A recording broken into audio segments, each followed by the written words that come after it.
Hi, this is Pamela Riemenschneider. I'm the retail editor for Blue Book Services. I have Greg Johnson, our director of media development, here with me. And we're talking about this week in review. What are some of the top stories we posted and sent out in the Produce Reporter newsletter? So Greg, you posted something yesterday about Hy-Vee's new meal kits. How are they differentiating with this new meal kit offering?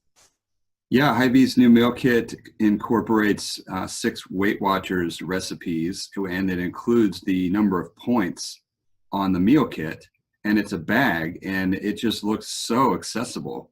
I think it's an awesome idea, and coincidentally, earlier this year, at the beginning of the year, I wrote a column about diets, and I personally think Weight Watchers is one of the best ones, easiest to follow, very heavy on fresh produce. I just think it's an awesome diet. So it's cool that this was already in the works with Hy-Vee. I think this is the meal kits that consumers have been waiting for. Meal kits have kind of bounced around quite a bit on demand and what's going to work, and subscriptions have been challenging. There's a lot of attrition, but people really do stick with Weight Watchers and trust that name, and to see it as a retail meal kit, I can see this growing quite a bit, and it's a great idea for Hy-Vee. Fun for me, but I was at the Western Colorado Horticultural Society's convention, and for me, it's a lot of fun to do these things. I've spoken in Colorado meetings quite a few times. There's a lot of peach and apple growers out there in Western Colorado, and I was there to talk about the top 5 retail trends that we published in our Know Your Commodity Guide, but also some ad trends for apples and peaches. And I had a really interesting message for the apple growers out there in Colorado, many of whom grow Honeycrisp. And a lot of them want to know what the future is for Honeycrisp. And some of the data I pulled, it really looks strong. The average advertised price for Honeycrisp actually went up over 5 years. And a lot of people, that might surprise them, because they would think that there's so many Honeycrisp around that we'd start to see the pricing on ads at least come down. And it's not the case. So some of these growers that have been putting in a lot of Honeycrisp over the years were probably relieved to hear that. You think that sets kind of a new standard for some of these newer varieties? I think Honeycrisp, a couple of years ago, I asked myself and I asked the industry, did Honeycrisp peak? Are we on the downslope for Honeycrisp?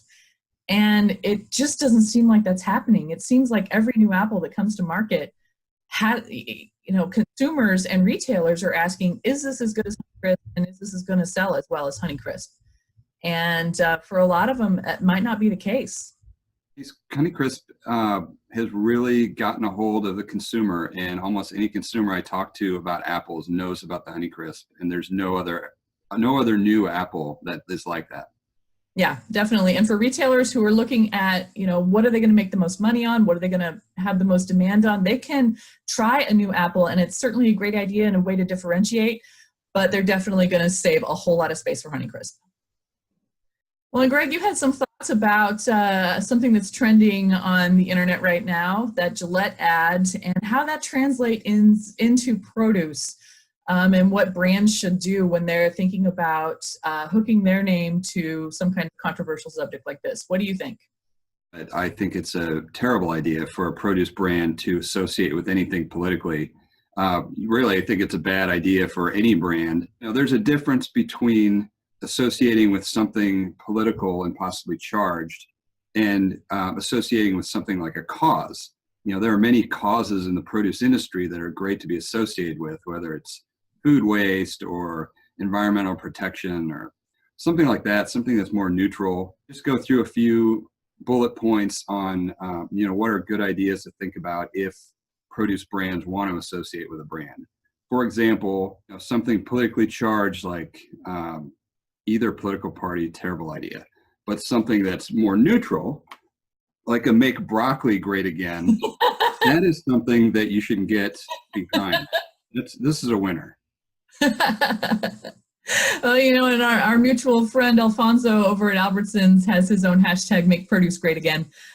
So as long as we're sticking with produce, I think it's a winner. I think so too. All right, thanks, Greg. Again, this is Pamela Riemenschneider and Greg Johnson for Blue Book Services.